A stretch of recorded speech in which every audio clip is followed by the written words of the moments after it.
Bring it on, One-Eyed Willie.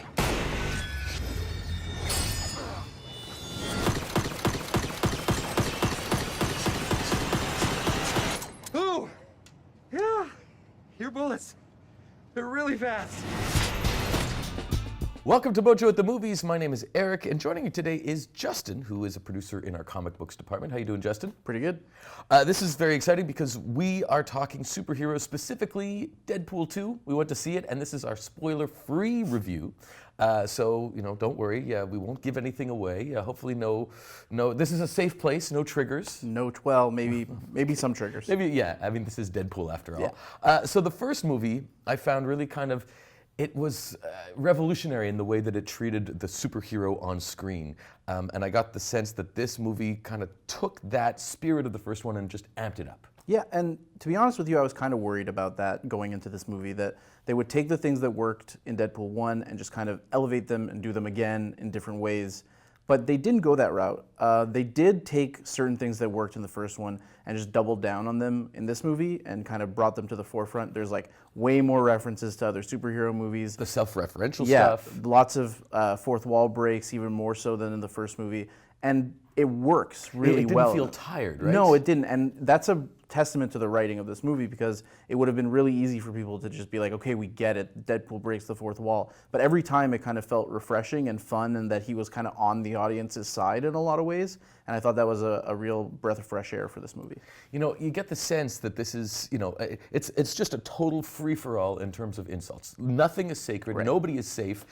They went after absolutely everyone, including themselves. Yeah. I guess fans of other superheroes, of other franchises, be warned, because yes, I heard one person in the audience at one point go, that's a cheap shot, and I'm like, nothing's safe, man. Right, exactly. You can't hold grudges. Nothing's safe. I absolutely love how meta this movie gets. I would say more so than the first one. And in many ways, you got to hand it also, you were talking about the writing, you have to hand it to Ryan Reynolds, because not only was he the star of the movie, but I think he also had a writing credit. He had a writing credit, a producer's credit, and I think you can really tell that Reynolds has taken over this franchise and kind of, there's been has been said about how he kind of rose it from the ashes. No one wanted to make this movie, and he kind of was the champion of it. And now that it is a big success and it has turned into this like cultural moment, he is totally like the centerpiece of this franchise in more ways than one, off screen and on screen. So that's really refreshing to see. If you think about it, talking about the casting, and we'll get to the others as well. Right. Ryan Reynolds, at this point, I can't disassociate the character from the actor. So, in a way that Hugh Jackman just became Wolverine, and I can't imagine. I mean, at some point they're probably going to have to cast a new Wolverine, and that's going to be really painful. Right. I can't imagine any other character playing Deadpool at this point. Well, there are a handful of actors and performances that have kind of like become synonymous with their character. And the testament to that is that you hear a lot of people say, when I read Deadpool now, I hear Ryan Reynolds' voice in my head. Yeah. And I think that, like, there are only a handful of people. Another example is Mark Hamill's Joker on the animated series of Batman. A lot of people say when they read the Joker, that's all they can hear. And I think it's kind of become the same thing. Reynolds is just embodies that persona so brilliantly. Does it so well. Yeah, and it never feels too silly or too like childish. It always feels just the right, perfect comedic tone. And that's not an easy thing to pull off from a vocal performance. Well, let's also talk about the rest of the casting. I mean, there's certain people we can't mention, certainly, because this is spoiler-free. Yes. But one person who has appeared in the trailers quite a bit is, I want to make sure it's Zazie, right? Zazie Beetz. Zazie Beetz, yeah, from Atlanta. She's made a name for herself on Atlanta. She plays Domino in this movie. She's amazing. She's incredible. It's like every time she's on screen, you just want more of her. She's got like the coolest action set pieces, in my opinion. Like when she's on screen kicking ass, it's like the most exhilarating stuff in the movie as far as I'm concerned. And that character has always been kind of in the background. She's always been around in the X-Men comics, but like it was cool to see her take center stage in this really major way and become like a comedic character as well. Mm-hmm. I thought the way that they handled that character was kind of brilliant. So she's not so funny in the comics? Not so much. And in this, she really does shine. Like she does get a lot of funny lines and moments to just like have the spotlight. It's great. Now, speaking of serious characters who get a couple of chances to be funny, got to talk about Cable. I mean, everyone, you know, I feel like the anticipation for this movie, there's a lot of talk about Josh Brolin and about Cable, so how did you feel that he fit into the larger picture? So for Cable and Deadpool, that's always been like a very strong dynamic in the comics. They've headlined many titles together. There's been Deadpool and Cable. There's been Cable and Deadpool. Like they've just been They're like partners. Cagney and Lacey. Yeah, it's the classic straight man. It is kind of like that. It's the classic straight man and goofy character pairing that works. And in this movie, they kind of went all the way extreme with that. Josh Brolin's scenes are like very dark when he's on his own, and like almost like a completely different movie. Felt like T2. Yeah, it did. Or even the original Definitely. Terminator. And that character is heavily inspired by like the Terminator concept. But when he gets brought in and Deadpool has their interactions, it kind of feels like Brolin gets brought into Deadpool's world more so than Deadpool goes into the darkness, if that makes sense. Yeah, exactly. And I think that really helps the tone of the movie, because had it just been silliness all the way through, it kind of may have been tiresome at some point. But you get this like straight character for him to play off of, this super edgy, like and it's really funny. Their dynamic works a lot. Their chemistry is great. Brolin absolutely kills it. Well, so what's going on with Brolin? All of a sudden, Thanos versus Cable. Yeah. Which is a good idea for video, by the way. Yeah, we Let should us know definitely. if you want us to do something like that. But I mean, how did he become the go-to superhero guy? You know, it's funny because both those characters on the page are like, I don't want to say two-dimensional, but they are very much like these operatic, kind of very comic booky characters. Thanos is this giant purple guy who wants to kill half the universe, and Grimace. Cable is a guy from the future with a giant gun and a million pouches with, you know, tools and crazy stuff in them. But, you know, it's funny that he manages to bring a humanity to both those characters in a way that I don't think anyone really saw coming. So hats off to Josh Brolin for really breathing life into two, ultimately, characters that people could have said, oh, these are goofy, who cares?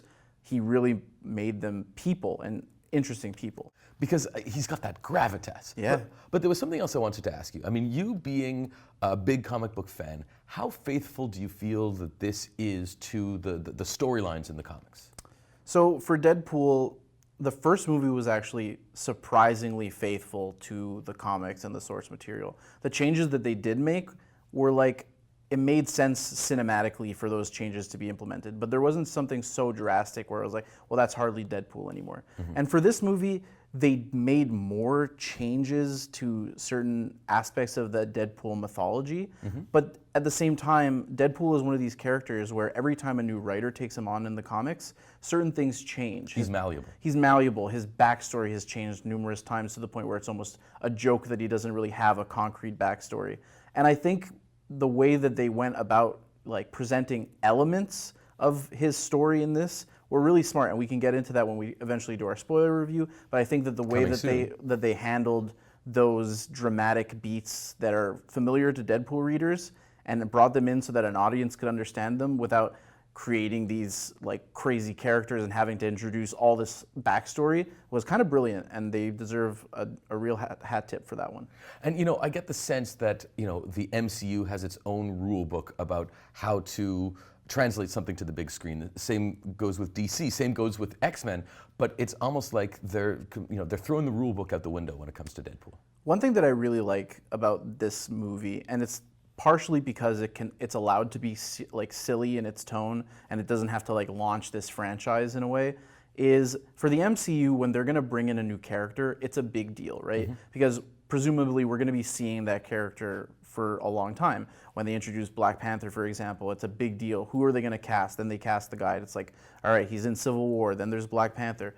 In this movie, I really felt like anyone can show up. Right. They can just pull out an absurd, weird character, and they do. They do. And it can just be a throwaway thing. They don't have to be like, and then, you know, Firestar's gonna get his own movie. No, they just, it's kind of more like comics in a way, because not every character in the comics gets their own title. A lot of them are just background characters, and it was cool to see this movie do that in a way that other movies haven't necessarily done it. I guess because they have the license to do that. Right. And nowhere else can they do that. They can do it purely for comedy's sake. So did you like this Deadpool 2 better than Deadpool 1?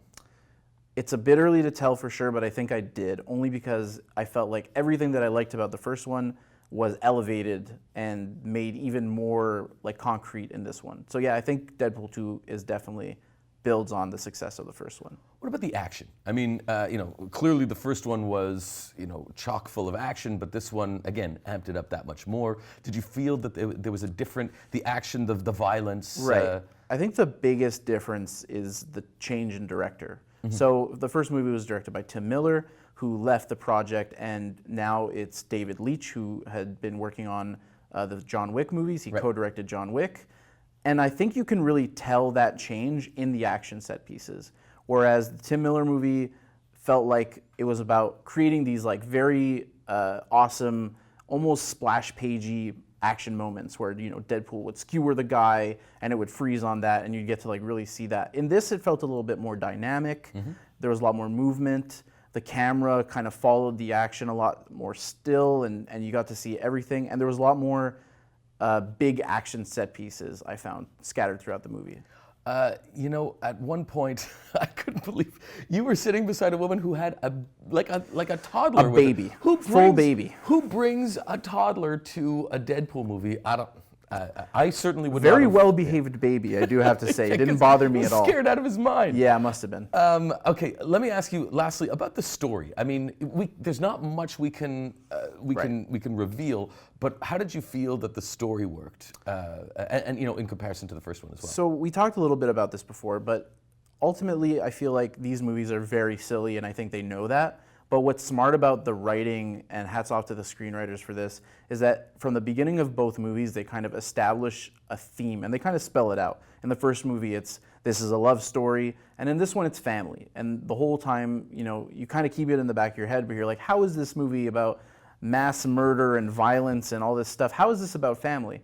And I think that the brilliance of it is both movies like set you up for what feels like a very concrete thematic element, and then go on these wild goose chases of craziness and references and fourth wall breaks. And then at the end, it does manage to land what they promised at the beginning of the movie. And I think that ties those movies, from their storytelling perspective, it ties those movies together in a really interesting way. So maybe that's their rule book. We were talking about but at least they have a way to tie it all together.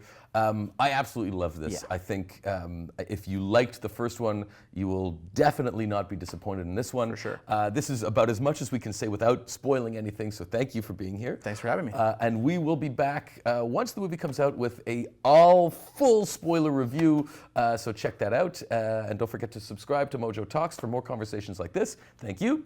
Thank you. See ya.